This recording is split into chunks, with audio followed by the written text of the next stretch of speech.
Hello and welcome. I'm your host, Elizibar. We're going to talk about Soulfinder, Black Tide. Now let me get that metal foil up so you can see the shiny. Yeah, it looks pretty good, doesn't it? The cover's embossed and then glossed, and then there's debossing for the letters. They have done just about everything you can do to the cover of a book. Looks really great. Suddenly I'm wondering if the angler lure up here glows in the dark or something. I don't see any evidence of that, but maybe it does. Maybe it does. I don't know. That'd be kind of cool if it did. Gilded pages. Even got a ribbon. Here's the spine, which continues the little gloss. Got the back, more glossy. Looks great. The book, just viewing it, the book experience is just yeah. This is a pretty serious looking book. So Soulfinder, Black Tide. Douglas Ernst, writer. Matt Weldon, artist. Brett R. Smith, colorist. I like everything about it. Now, at first glance, if you're like me, you might think, hey, this must be a book about fishing, right? You got a priest here. He's on vacation. He's going to Bermuda or something. And he's like, man, guys, I'd really like to do something memorable here while I'm on vacation. I'd like to go deep sea fishing the hard way. And so he's gotten down into a diving bell or something here. You've got a mythologically large anglerfish right outside waiting for him. I don't think it's very common for anglerfish to get this big. I thought that big anglerfish were 3 foot long or something. I don't think that it's very common for them to get bigger than a person, much less bigger than a submarine. But that's dramatic effect. It's the story of the one that got away.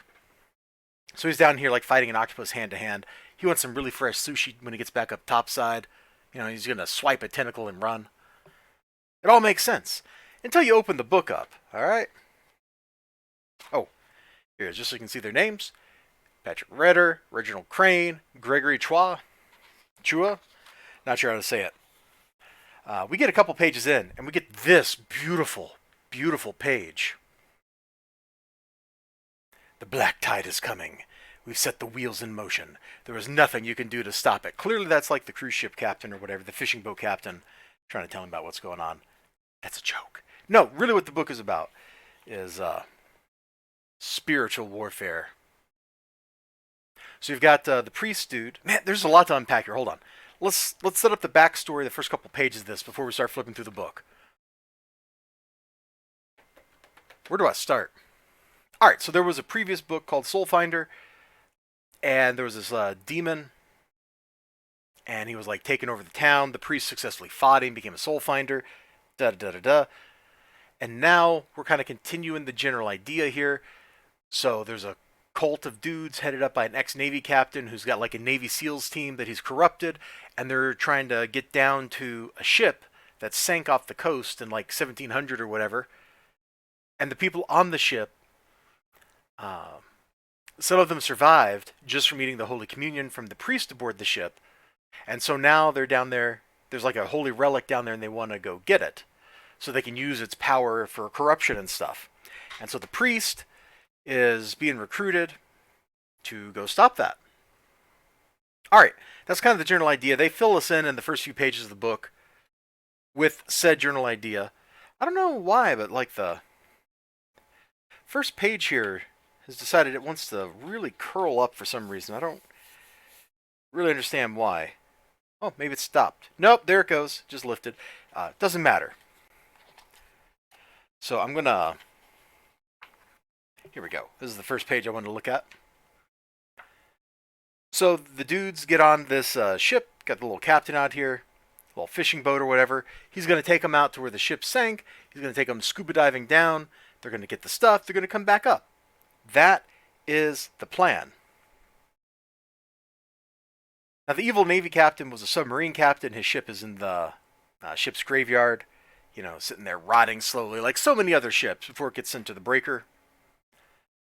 And, well, I'm not really going to tell you anything else that happens in the book. You'll have to read it to find out for yourself. But I am going to flip forward to some of the diving. I really like the way it's colored. It feels oceany.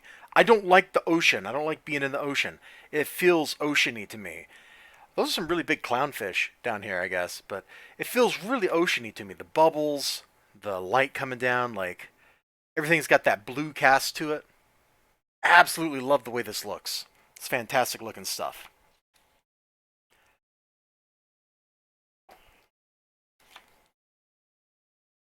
Now, our hero has to do like some spiritual warfare kind of stuff. So, things are not always what they seem. Oh, there's a little angler, dude. Boosh! So the little angler, like, it lures you in with what you want to see. And so they're underwater.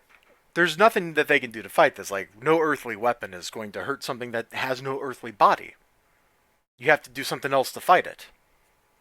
And that's what they do. They have to battle it in that higher plane of existence. And so it tells you lies because that's what powers them.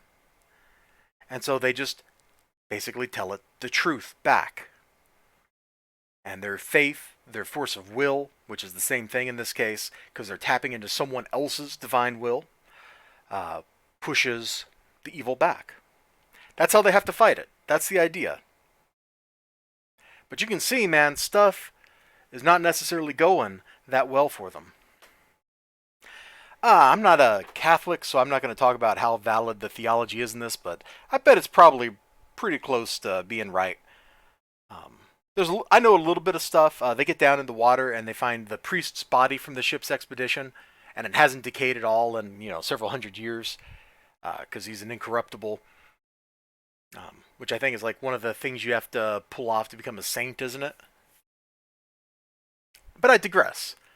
That's about as far as I go with that kind of stuff. The art's good. The writing is super solid. The struggle is real. And I don't mean that like jokingly or mockingly. The struggle is real.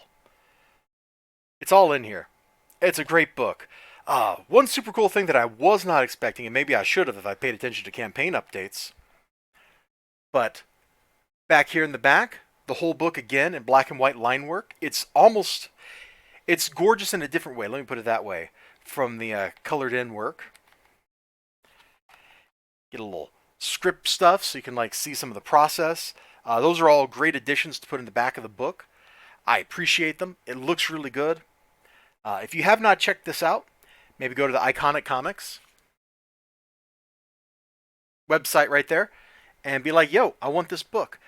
I think they had an edition that came with like a rosary, like the dude has, and I think that has sold out like once, maybe twice now.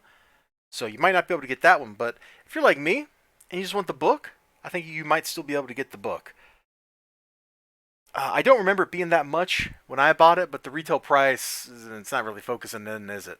The retail price is like $60. Hopefully you don't have to pay that much for it, but if you do, rest assured, it's a gorgeous, absolutely gorgeous hardback book, and I don't think you'll be disappointed. You all take care of yourselves. You have a great day, great night, great whatever you got going on. Sure hope to see you again next time. Until then, bye-bye.